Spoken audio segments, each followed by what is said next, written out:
राधिका बरसाने वारी की जय। गीता पाठ 14 गुण त्रय विभाग योग।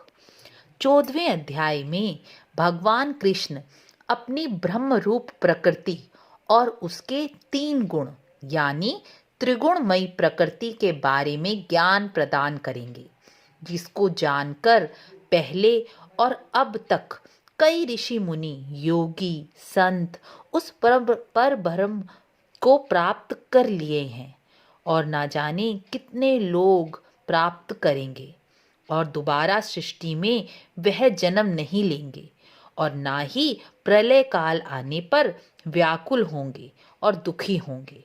जो मनुष्य भगवान की इस प्रकृति के 3 गुणों का ज्ञान प्राप्त कर लेता है, उसके लिए अपने शरीर को साधना सरल हो जाता है।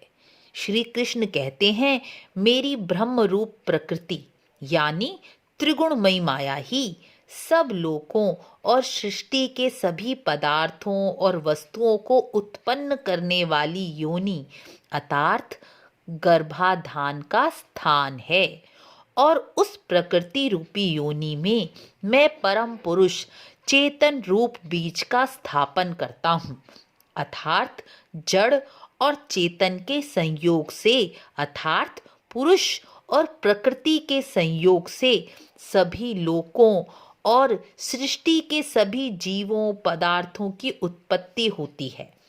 आप पूरी सृष्टि में जितने प्रकार की योनियां, शरीर, वस्तु देख रहे हैं, चाहे वो सजीव हो या निर्जीव हो, सभी मेरी त्रिगुणमयी माया प्रकृति से ही उत्पन्न होती हैं।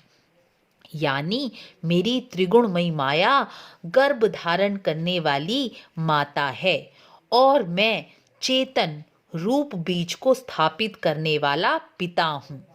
आगे श्री कृष्ण अर्जुन को कहते हैं, मेरी त्रिगुणमयी माया प्रकृति के 3 गुण हैं, सत्वगुण, रजोगुण और तमोगुण। इन्हीं 3 गुणों के द्वारा इस अविनाशी जीवात्मा शरीर प्राप्त करती है। यानी सत्व गुण के प्रभाव से जीवात्मा वह शरीर प्राप्त करती है जिसकी बुद्धि में ज्ञान का प्रकाश हो। रजोगुण के प्रभाव से जीवात्मा वह शरीर प्राप्त करती है जिसका मन व बुद्धि कर्मों और कर्मों के फल में आसक्ति से बंध जाता है और तमोगुण के प्रभाव से जीवात्मा वह शरीर प्राप्त करती है जो आलस और प्रमाद से भरा हुआ नीच योनि यानी पशु शरीर को प्राप्त करती है। इससे यह समझना चाहिए कि सत्वगुण सुख में लगाता है, रजोगुण कर्म में लगाता है और तमोगुण अज्ञान, आलस और प्रमाद में लगाता है। श्री कृष्ण की इस 3 गुणों वाली प्रकृति के द्वारा ही मनुष्य शरीर बनता है। यानी मनुष्य शरीर में भी यह 3 गुण पाए जाते हैं। इसलिए जब मनुष्य यह जान जाता है कि किस गुण का क्या फल है, तो मनुष्य अपने कर्मों के द्वारा यह गुण बढ़ा या घटा सकता है। सत्कर्म और आहार के द्वारा सत्वगुण बढ़ाया जा सकता है। उसी प्रकार रज कर्मों, राजसिक कर्मों और आहार के द्वारा रजोगुण बढ़ाया जा सकता है और उसी प्रकार तामसिक कर्मों और आहार के द्वारा तमोगुण बढ़ाया जा सकता है। जब कभी मनुष्य के मन में सात्विक विचार आए, मन में श्री कृष्ण को पाने या प्रेम करने का विचार उत्पन्न हो, यानी हमारी बुद्धि में और मन में अपनी आत्मा का कल्याण करने के लिए विचार आए, तो समझना चाहिए कि हमारे शरीर में सत्व गुण बढ़ रहा है। जब कभी हमारे मन में संसार की भौतिक वस्तुओं की कामना बढ़ जाए और सभी कर्मों को अपने भौतिक लाभ के लिए, अपने स्वार्थ के लिए ही करना चाहें और लोभ बढ़े, तो समझना चाहिए कि हमारे शरीर में रजोगुण बढ़ रहा है। आपने अक्सर लोगों को मन्नतें मांगते देखा होगा कि भगवान हमारा यह कार्य हो जाए तो मैं आपको भोग चढ़ाऊंगा या आपके दरबार आकर मत्था टेकूंगा। यह सब कार्य रजोगुण के अंतर्गत आते हैं। जब मनुष्य कोई कार्य करता है और उसके कार्य स्वरूप फल चाहता है, वह सब रजोगुण के अंतर्गत ही आता है।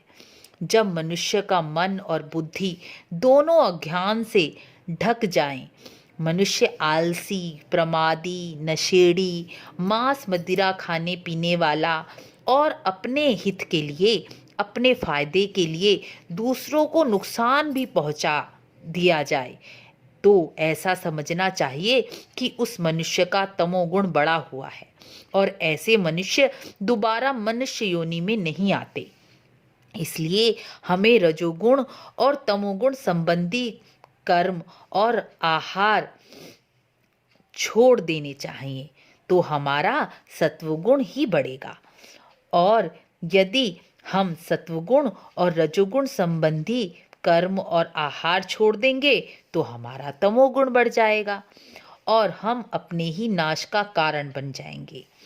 आगे श्री कृष्ण कहते हैं, यदि कोई मनुष्य सत्वगुण की वृद्धि में मृत्यु को प्राप्त होता है तो वह स्वर्ग आदि लोकों में जाता है, और यदि कोई मनुष्य रजोगुण की वृद्धि में मृत्यु को प्राप्त होता है तो वह कर्मों की आसक्ति वाले मनुष्यों के घर में उत्पन्न होता है।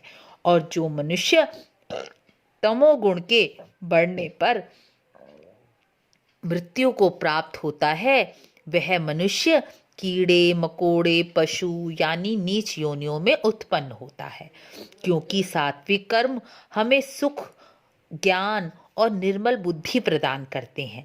राजसिक कर्म हमें दुख प्रदान करते हैं और तामसिक कर्म तो अज्ञान और विनाश की ओर ही ले जाते हैं। कृष्ण कहते हैं, हे अर्जुन, जो मनुष्य प्रकृति के इन 3 गुणों का ज्ञान प्राप्त कर लेता है वह जान जाता है कि गुण ही हमारे विषय में बरत रहे हैं और वह इन 3 गुणों से परे सच्चिदानंद स्वरूप परमात्मा को तत्व से जान लेता है। ऐसा मनुष्य गुणातीत होकर अनन्य भक्ति योग के द्वारा मुझ में लीन हो जाता है। इस प्रकार 14वां अध्याय पूर्ण हुआ। गीता के 14वें अध्याय का महात्म्य भी अवश्य सुने और गीता पाठ का पूरा फल प्राप्त करें। वीडियो को लाइक, शेयर, सब्सक्राइब करना ना भूलें। राधे राधे।